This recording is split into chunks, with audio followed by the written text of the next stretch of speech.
Well, it's your provincial tournament. I mean, can't get much better than that.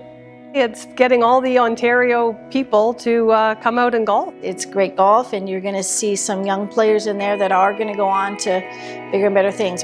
Brings clubs together, and it's a real feather in a club's hat.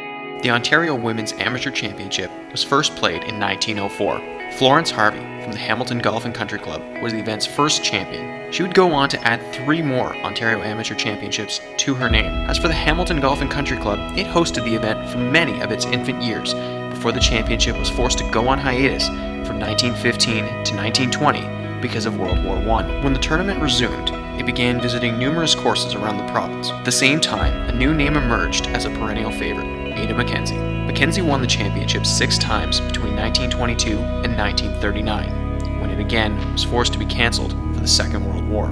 Mackenzie picked up right where she left off, capturing the first 2 titles of the reinstated tournament. She would go on to win it an astonishing 9 times. Her last win came in 1950, 1 year before a new name would appear to dominate the field.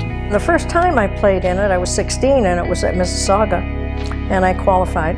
And then we played match play. I think I was beaten on the extra hole. The next year I played, I was 17 and played at Lambton, played Ada Mackenzie in the finals and won. So that was pretty special. Stewart Streed went on to play in the event in 4 different decades. She won it in 3 of those decades, with her final win coming in 1977. To this day, she still holds the record for the most wins with a remarkable 11 championships. She still acknowledges the great players she faced during her time competing in the event. They were all great players. I think I just maybe outlasted them.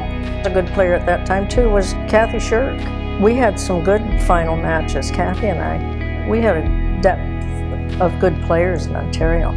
One of those great players was 1964 champion Sandra Post. Post only won 1 Ontario Amateur before turning professional, where she had a stellar career on the LPGA Tour, which included 8 tour wins and the 1968 LPGA Championship. I started playing in the Ontario Ladies Amateur, I think when I was 12 years old. And I played all the way until I turned pro in 1968. I was still, a junior in 1964 when I won. It was pivotal for me to win an amateur event. It was the field. That year, it was all about the quality of the field. To win that, it was like winning the national championship.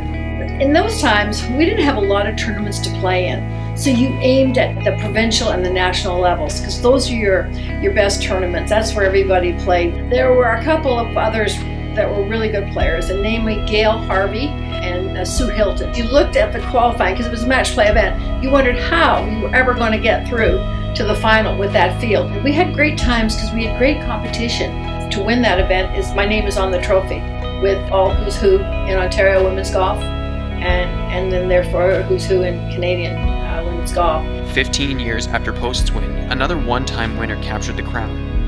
Karen Mundinger won the 1979 event before turning pro in 1986.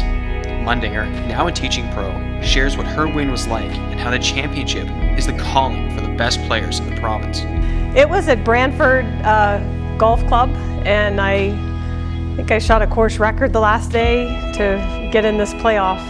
And it was against Marlene Stewart Streed, who I had known since I was a young kid. She was still an amazing golfer that could hit everything down the fairway, and just such an awesome player. Obviously to beat her was amazing. I just think anytime you have a chance to compete against other competitors at your sport, it's excellent. It would not be until the late 80s, early 90s, until another name would emerge in the same fashion as Mackenzie and Stewart Street had earlier on.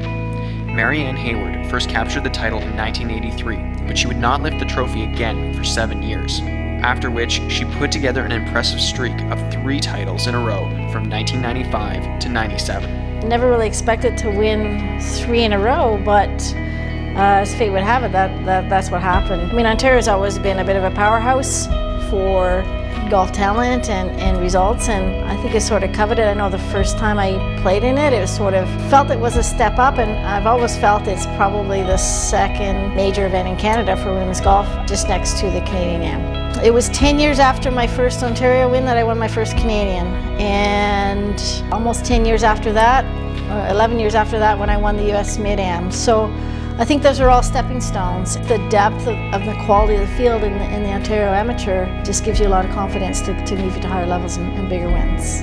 Now, the champions of the past are enjoying watching the next generation add their names to the trophy. It's sort of the future. The future starts there.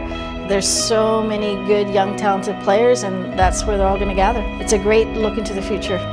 That includes 2014 champion Brooke Henderson, who summed up the importance of the event after her win. Coming into this tournament, I wanted to get my name on that list of incredible past champions like Marlene, Stewart, Streed, and Maryann Hayward, Kathy Shirk, and I'm so happy I was able to do it.